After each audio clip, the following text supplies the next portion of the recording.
Everything you are about to hear in this podcast, little hobbits, is completely improvised. The film title and director's names are kept secret and safe from our guests and team until the moment we hit record. You must all work together to create a film that will undoubtedly be a box office smash hit. Go, fly, you fools, and enjoy this week's episode of the Improvised Movie Director Podcast.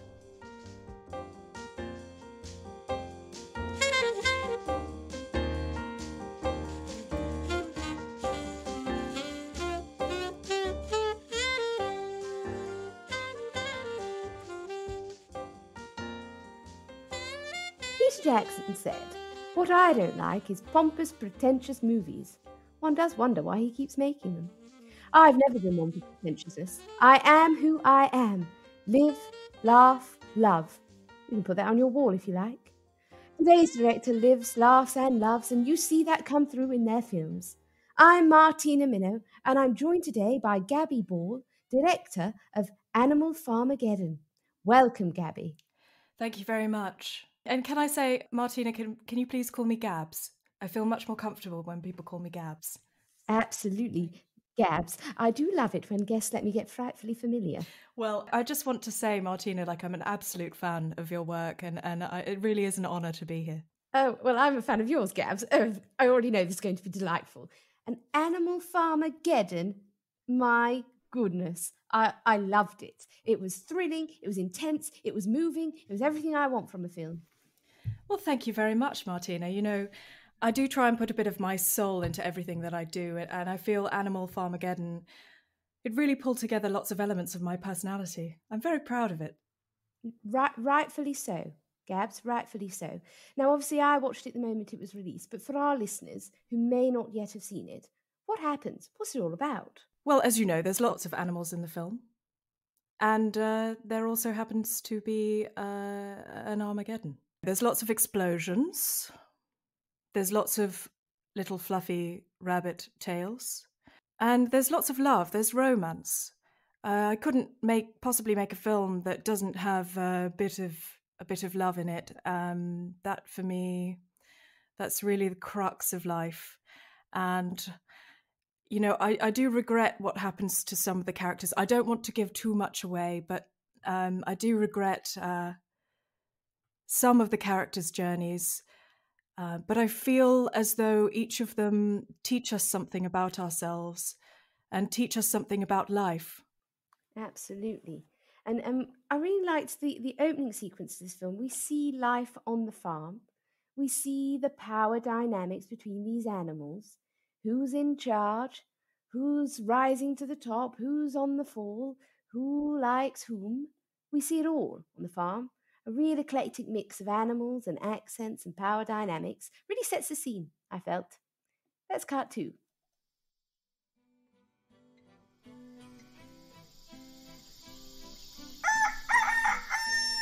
Get up, get up, get up! Another day on the farm, ladies. Come on, tap, tap, tap. It's time to get out. Stop that laying about. Why'd you always have to be so darn ornery, you gosh darn rooster? Well, that sure is just my nature. Same as you gosh dang crow. Look, you two, calm down, Butter. We're trying to snuffle for truffles. It's very important. We earn the most money on this farm. And it's about time that we had some respect, isn't it, Delia? Yes, that's me, Delia. And my good friend, Dahlia, over there. Hello. She's a small hummingbird. Oh, nectar. Good morning, Delia. And good morning. Yet another small avian creature crushed in the side of a Shire horse. Don't be so sad, Boxer. I mean, I'm riding on your back, and you do so much good for all the animals on this farm/swamp/tundra/Serengeti, where all the animals live together in harmony in one ecosystem, which is ecologically improbable. You're so smart, Rover the dog. I'm happy to cart you around in this big, fancy chariot. I prefer carrying this to the plow. Hard to plow the tundra, after all. Hey, man. I have just awoken from my sleep as a snake, and I would just love to say that I have given up eating everybody when they are unaware. That's nice of you to do! Gosh darn it. You yelling again, you gosh darn rooster. Yeah, love to yell! Now the snake's gonna eat us when we're aware of it, which I guess is better. What a beautiful day on the farm!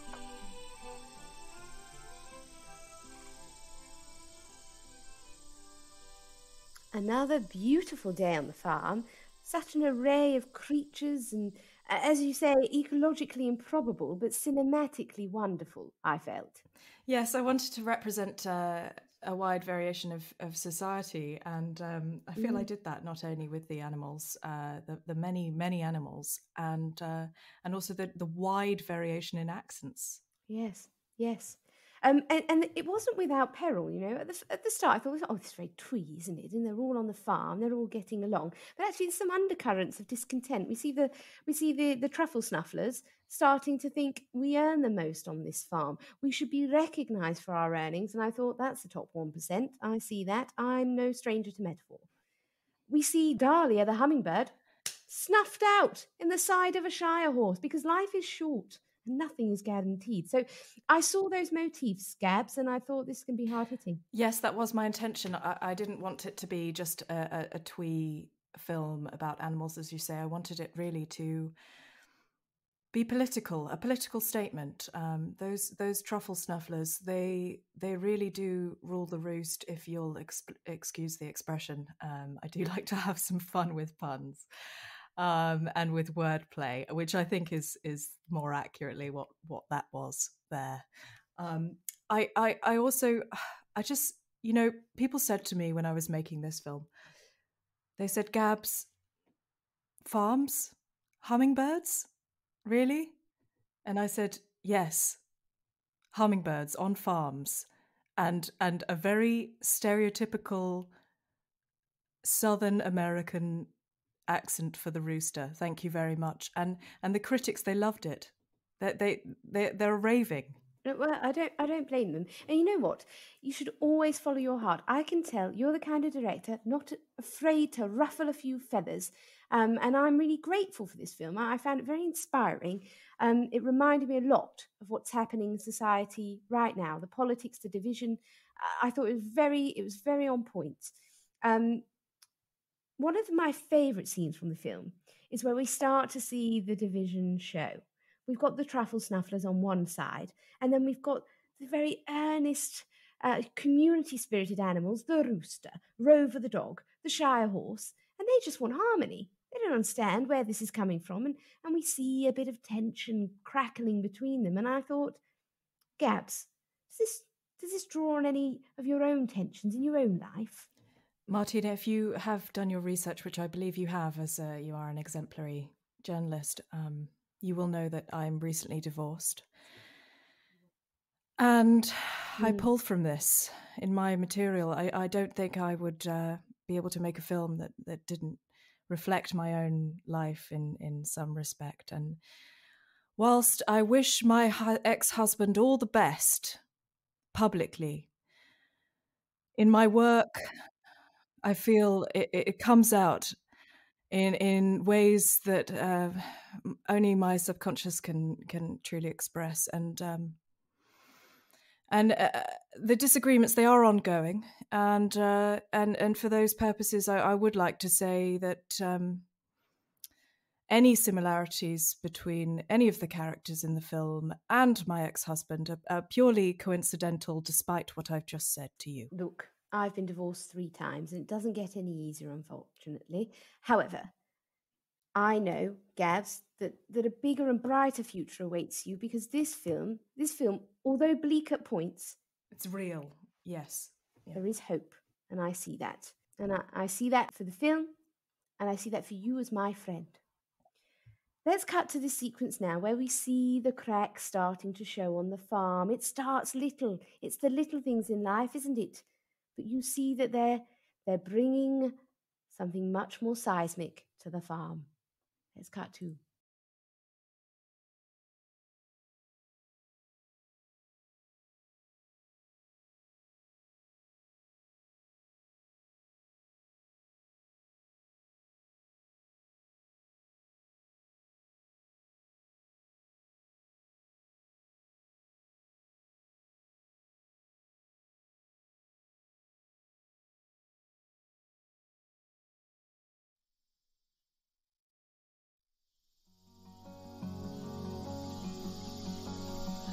Why is it that all the larger animals get more of the food? I mean, I'm only a baby ferret after all, but I still want my fair share. Yeah, we baby ferrets are always overlooked, and we do all of the real important work on the farm, going through tubes, going back through tubes. Fuck yeah, tubes! Hey there, little friends. You look frantic, and I can't see any other pipes for miles. What's got you so riled up? Well, we just think that there's an unfair distribution of wealth across this farm. Yeah! We'd like to see that everyone has as many tubes as they're entitled to. Fuck yeah, tubes! Well, I don't really care for tubes unless they're nice long tunnels for canal barges to go under with plenty of walkway for me, Baxter. But I respect your need for tubes.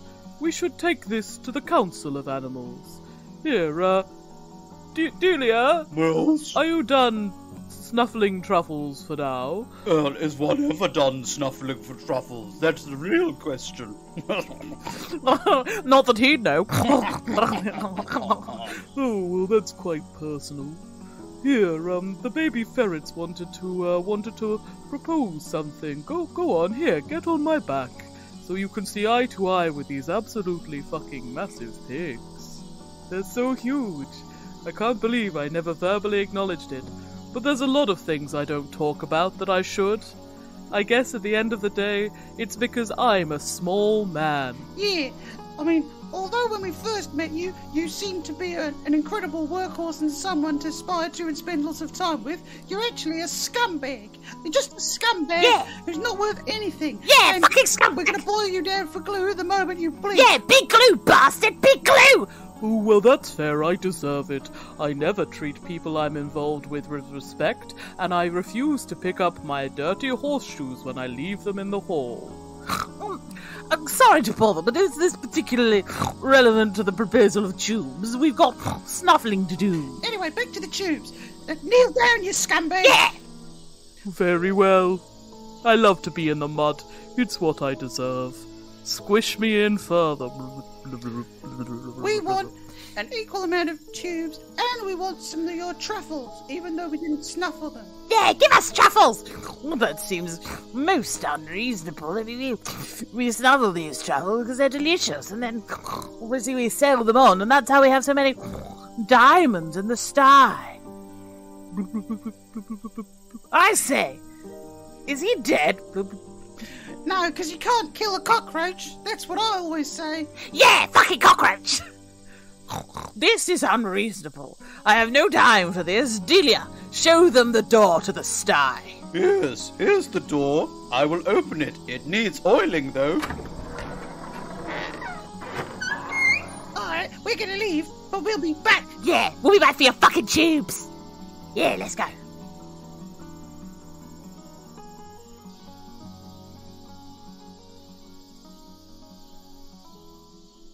Well, you told your ex-husband exactly how you felt about him, and you didn't hold back, did you?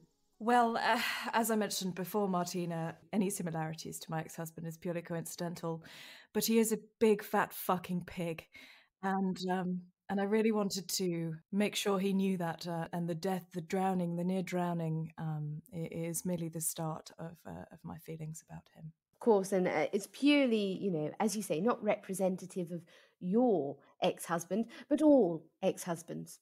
All of them should become glue, and then at least they'd be useful. Yes, exactly. Without any malice towards men or ex-husbands at all, they are completely useless for the most part. I see that. So let's talk through some of the dynamics here. So we've seen the ferrets make their case. They want more tubes and more food. Reasonable demands, I felt. We've had the rejection from the truffle snufflers, and I think how's this tension going to end? Talk us through how you were feeling in the filming at this point. What were your kind of inclinations? You know, I really wanted to build every character, every really relevant character, up to what I feel is the appropriate conclusion, which is, as I believe we'll see shortly, a big fight over resource, because the planet, Martina, as we know it, is falling apart.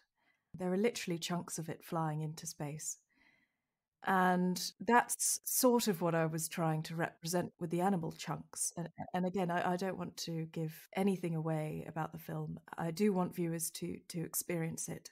But the animal chunks are chunks of the earth, and that's on us as a society. Every single character in this film is responsible for their own chunks. Yes, I see that. Very strong message, I felt. Yes, and as you say, there's a fight brewing. That pesky snake that we saw from scene 1, it's got a dastardly plan. Goes to both camps to see who wants to get on board, and, well, all gets rather heated, doesn't it? Let's cut to.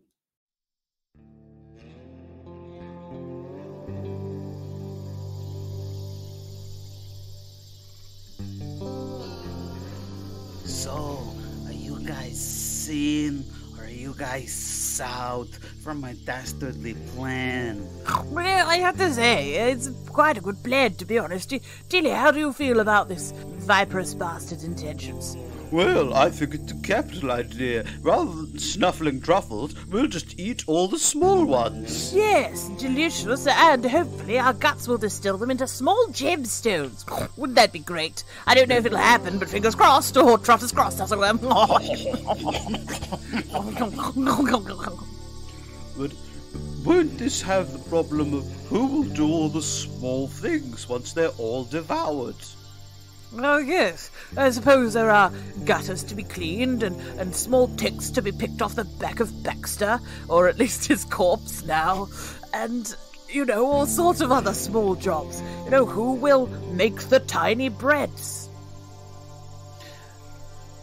But the top predators, man, like us, we don't have any need of all the small things. You've got to think big. Yes, I think you're right, yes. Yes, I've always been interested in bigger things. I want to be the biggest thing on the farm. I'm already the size of a show horse, but I'm going to be bigger. I'll be bigger than this entire fucking sty, the barn dealer. Yes, if your system can make this happen, then let's eat all the tiny little creatures. Wait a minute. That sounds awfully ambitious, like you would do anything to get what you wanted. I would do anything to get what I wanted, which is to be very large. That's it. That's my motivation. Oh, Delia, you've always understood me, even when when you were first brought onto the farm, and I saw your lovely little curly tail and your glittering dark eyes, and the fact that apparently we have the intelligence level of sort of a 5-year-old. I fell in love with that and your wiggly nose. Not that I love you or anything. I've kept this a secret for years, but now that you're single and all, with your marriage to Baxter collapsing, I just wondered if maybe, you'd let me take you out to the edge of the pen one night, look at the stars, eat some dirt, and then spit it out and just kind of keep the roots and nutrients and pig feed that we get from it. It's too much, but I am someday going to be the largest animal on this farm. You want to get in while the going's good. Well, I have always been attracted to your size. It's true. I mean, after all, the only reason you were getting so large as to be a shy horse was to attract me. After all, my attraction to sizable people. Exactly. The bigger the better, you always say. Size really does matter. Oh, come here. Oh, that snake's gone and I'm going to be massive.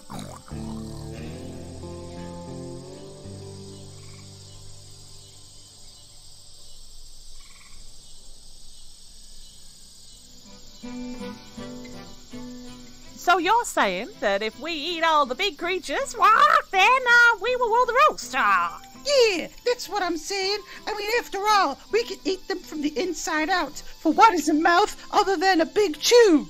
Fuck yeah! Eyes are tubes. Yeah. Anuses are tubes. Yeah. Ear canals are tubes. Yeah, all big creatures are fucking tubes.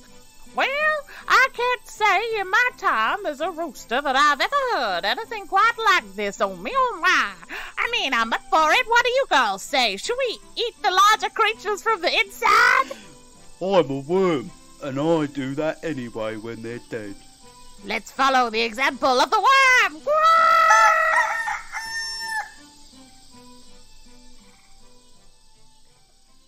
My goodness.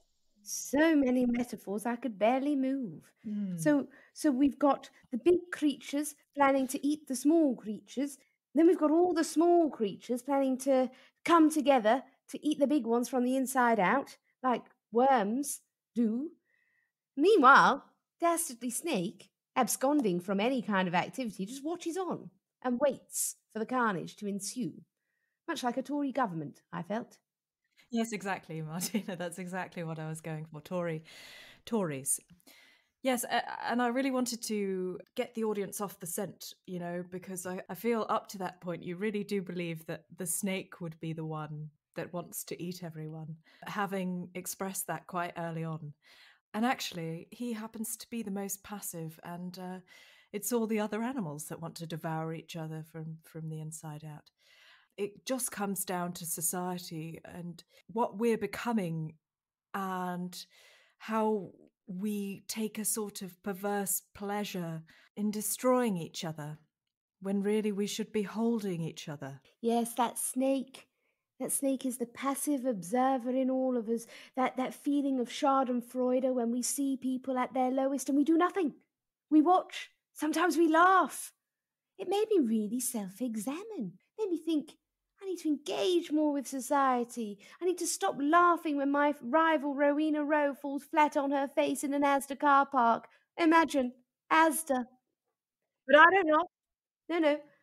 I need to get better at stepping in and being proactive and being part of society, not just sitting on the sidelines. But it's not looking good for the animals on the farm, is it? The conflict is brewing. Smaller creatures have started disappearing in the night, gobbled up.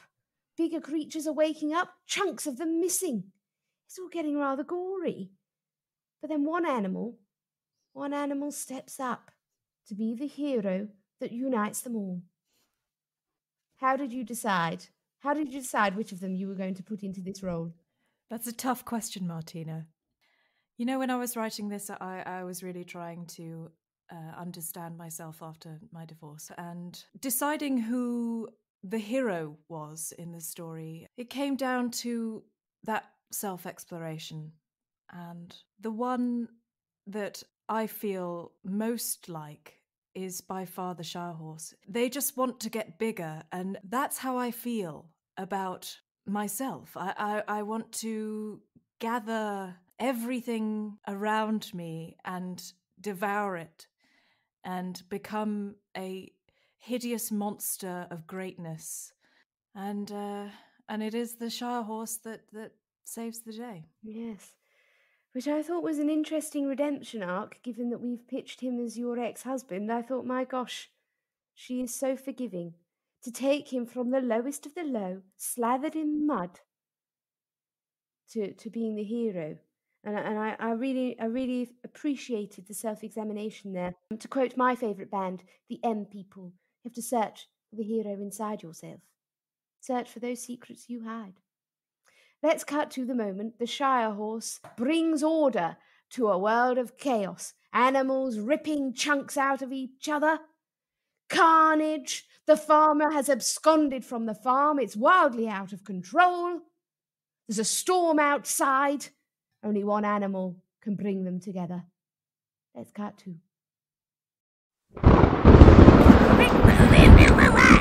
What a chunk out of you! Oh, my chunks! Stop, everybody. We thought you were dead. I have been risen again, See how I float gently above the mud. See the celestial light that emanates from my forelocks. See the trumpets as they sound now.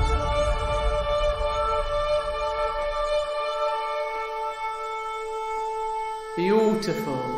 And now they're going to do a bit of a jazz number. Great. I came back specifically... Oh, they're still going.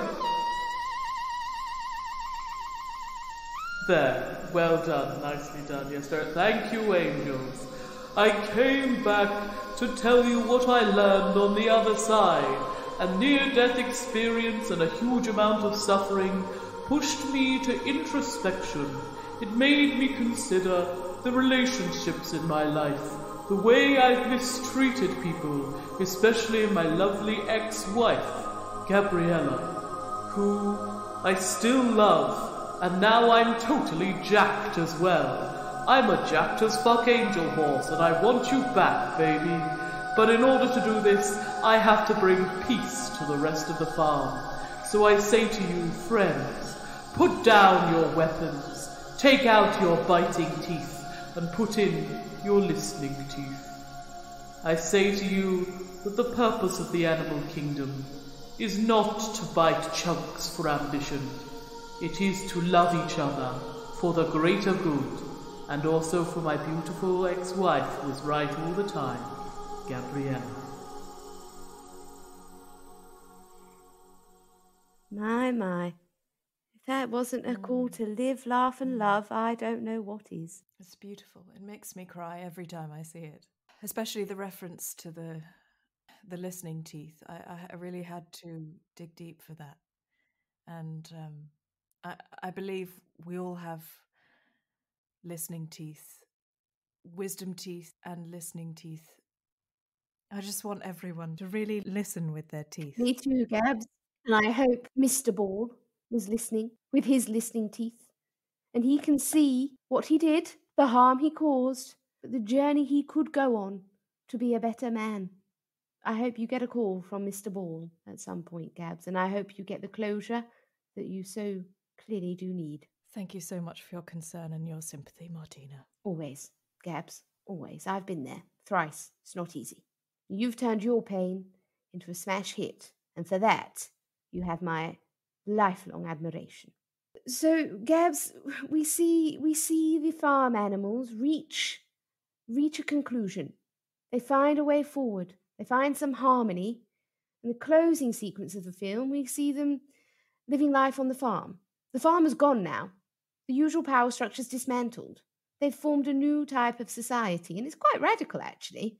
Talk us through, how did you decide what the ideal world would look like at the close of Animal Farmageddon? You know, I wanted these animals to bring their chunks to the table once and for all. Really bring the best parts of themselves and to work together. And an inspiration for this part of the movie is Mary Shelley's Frankenstein. And Frankenstein's monster is these animals. They really are the best of us, ultimately, and they're hideous deformations pulled together by parts of themselves are quite beautiful, in actual fact, quite stunning. I feel moved just thinking about it, and I really think it's my masterpiece. I agree.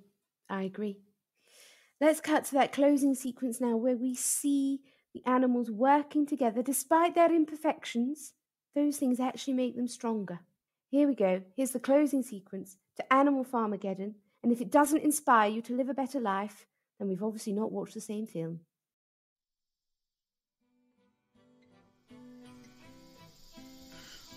As I said before, an anus is also like a tube. So why don't we combine ourselves into one being? Yes, that's a great idea. Fuck yeah, tubes! I think this is very wise. I shall use my celestial powers to complete you in each other. One giant farm animal becomes just one being. Well, I don't care for... Now that I have ferrets attached to me, I suddenly care about everybody else. Not to mention that when combined with all the other animals, you're the biggest animal there is. You're right, Delia. Quick, from one pig nipple to another pig nipple, let's smooch. I guess this goes to show that everything's better when we work together, and also when we don't have to fulfill a purpose economically. We should all just rise above. At the end, we have created a new Eden, and we the new Adam. Let us go forth from this place and create a new world with ourselves and free ourselves from our Creator. Let's go to Reykjavik. Oh shit, let's go to Ingolstadt. That's where we want to go. Sorry, I got the directions confused because I don't have a head anymore.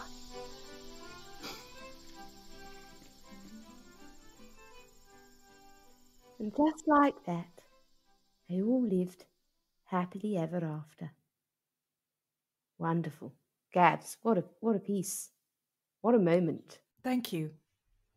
I appreciate that, Martina. Gabs, I've been a lifelong fan of your work. Tell me, have you got another film on the go? Martina, you know I don't like to sit around and do nothing, so naturally my next film is actually coming out in just a few months. Yeah, and it's a compilation of my own vlogs. Interesting. Drawing on the personal again. I love that. And what's it called, Gabs? It's called Flog Off. Flog Off. Yes. Gabs, I do have a trailer for it. Would you mind terribly if we were to play it? I would love that. Here we go, listeners. Flog Off by Gabriella Ball, or as I know her, Gabs. Let's cut to. Hello and welcome to Flog Off with Gab Ball. Today we'll be talking about how to murder an ex-husband and get away with it. Of course, I would love him to flog off. In a world where there's one woman, one camera, and a whole lot of feelings, you get a first-person preview to the mind of the most brilliant director. The main thing to bear in mind when directing is that everything has to look really, really good at the end. Because if it doesn't work out well, the film will be shit. Always remember that when you're making a movie. And actors are just worthless. Hi, I'm Gabs Ball as well. Actors are just actors. I thought maybe for this scene we could just use puppets as the ferrets. But I tried, but alas, Stephen is downstairs packing his items into boxes. Fuck off, Stephen. Fuck off. You broke my heart. Yes, I've broken your Croisienne vase. A heart matters more than a vase. Can I keep one of the colanders? Because you've got 3, and it would be good to have one. Of course you can't keep one of the colanders. Stephen, they were an anniversary present. You don't need 3 colanders though, Gabs, do you? What if I'm making a big spaghetti? Okay, fine, right. Don't try and steal colanders from me or you broke my heart. Jesus. One woman. Yes, hello, I am Gabby Gabs Ball. One divorce. No, I'm not signing the fucking papers. You can fuck off. Please, look, I just want to get this over with as smoothly as possible. I know I slept with all of your therapists together, but look, a man's got needs, right? Am I right? Yeah! Fellas. You go for it! One chorus of chauvinists. Yeah, tell her! That's right, get in the kitchen! Don't worry, mate. You come out with us. Come out with, like, Pogo and the boys. Yeah, Pogo and the boys! Pogo and the boys! We'll get a lass, we'll take her home. Oh, Pogo and the boys! Pogo and the boys! Flog Off. Coming to all paid subscription internet websites and all of Steve's Bluetooth-enabled devices in 3 days' time. This is a threat.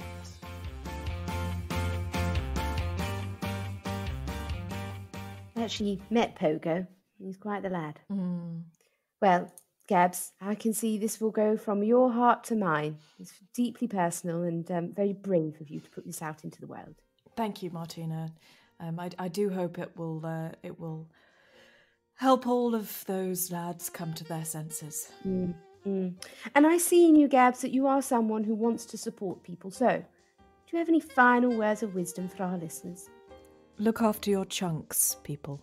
Look after your chunks and put in those listening teeth. Thank you so much, Gabs. It's been an absolute delight. Thank you.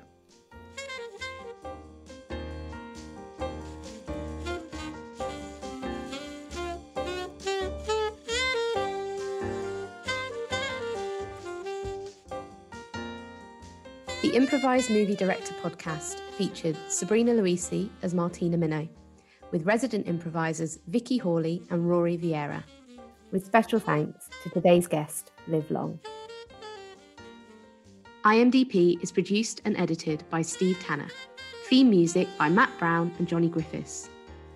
Episode artwork by Marty Sears. Follow us at Improv Movie Pod for updates on future episodes and live shows. Improvised Movie Director Podcast is a 4 Foot 1 Films production.